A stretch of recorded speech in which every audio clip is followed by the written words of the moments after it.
ఉమ్మడి చిత్తూరు జిల్లాలో మామిడి పండిస్తున్న రైతుల కష్టాలు అన్నీ ఇన్ని కావు. ట్రాక్టర్ లోడ్ చేసుకుని గుజ్జు పరిశ్రమల వద్ద చూసినంత దూరం రోడ్డు పక్కన నిలబడిన ట్రాక్టర్లే కనిపిస్తున్నాయి. తోతాపురి మామిడి కాల్లోడ్లతో 2 కిలోమీటర్ల పైగా బారులు తీరుతున్నాయి. చిత్తూరు జిల్లా గంగాధరం నెల్లూరు పంచాయతీ పరిధిలోని 100 గొల్లపల్లి జైన్ ఫ్యాక్టరీ 1 వద్ద 300 ట్రాక్టర్లు, మండల కేంద్రానికి సమీపంలో ఉన్న జైన్ ఫ్యాక్టరీ 2 వద్ద 250 ట్రాక్టర్లు అన్లోడింగ్ కోసం వేచి ఉన్నాయని రైతులు పేర్కొంటున్నారు. సోమవారం మధ్యాహ్నం నుంచి నిరీక్షిస్తున్నామని కొందరు రైతులు, డ్రైవర్లు బుధవారం సాయంత్రం తెలిపారు.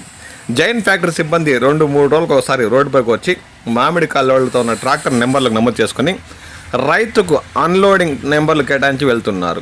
ట్రాక్టర్లోని మామిడి కాల్ లోడ్లపై పట్టాలు కప్పేయడం వల్ల కొంతవరకు గాలివాటం లేక కుళ్ళిపోతున్నాయని రైతులు ఆవేదన వ్యక్తం చేస్తున్నారు.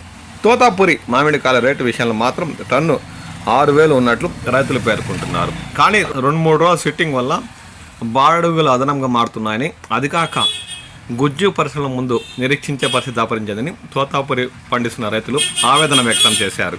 దీనిపై ప్రభుత్వం స్పందించి అన్లోడింగ్ త్వరగా అయ్యేలా చూడాలని, అదే కాక ధర కాస్త గిట్టుబాటు అయ్యేలా కల్పించాలని ఈ సందర్భంగా మామిడి రైతులు కోరుతున్నారు.